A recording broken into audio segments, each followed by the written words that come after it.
ഇനി ആ വണ്ടി കിട്ടുമെന്ന് തോന്നുന്നില്ല.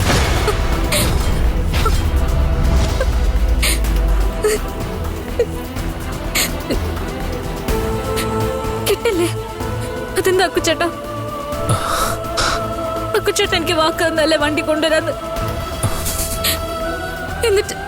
എന്നിട്ട് വണ്ടി എവിടെ? സോറി, വണ്ടി തിരിച്ചു കൊടുത്ത വീണ്ടും ഡിപ്പാർട്ട്മെന്റ് സ്ഥലത്ത് വന്ന് കച്ചവടം ചെയ്യുമെന്ന് പറഞ്ഞ് പിടിച്ചെടുത്തതൊന്നും തിരിച്ചു കൊടുക്കണ്ടെന്നാ തീരുമാനം. അക്കുച്ചേട്ടാ, ആ വണ്ടി എനിക്ക് എങ്ങനെയാന്ന് അക്കുച്ചേട്ടൻ അറിയാലോ.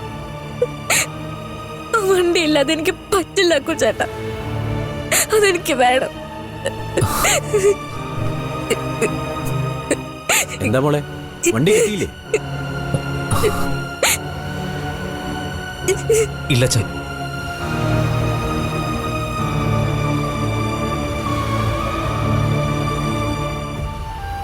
മോൻ വണ്ടി കൊണ്ടുവരുന്നുള്ള പ്രതീക്ഷയിലായിരുന്നു ചാരുമോള്. എന്നിട്ടിപ്പോ അച്ഛാ, പിടിച്ചെടുത്തൊന്നും തിരിച്ചു കൊടുക്കണ്ടെന്ന് ചീഫ് എഞ്ചിനീയർ സ്ട്രിക്റ്റ് ആയിട്ട് ഓർഡർ ഇട്ടു. അപ്പൊ വണ്ടി കിട്ടിയില്ല. ഈ ചീഫ് എഞ്ചിനീയർ എന്തിനാ മോനെ ഇത്രയും സ്ട്രിക്റ്റ് ആവുന്നത്? റൂൾസ് ആൻഡ് റെഗുലേഷൻസ് കറക്റ്റായിട്ട് നടപ്പാക്കുന്നാ പറയുന്നത്. ചാരുവിന്റെ വണ്ടി മാത്രമല്ല അച്ഛാ, വേറെയും ഒരുപാട് പേരുടെ ഉണ്ട്. ജീവിക്കാൻ വേണ്ടി ആ പാവങ്ങൾ ചെറിയ കച്ചവടങ്ങൾ നടത്തി പോകുന്നു. അവരോട് എന്തിനാ ഇത്രയും ക്രൂരത കാണിക്കുന്നത്?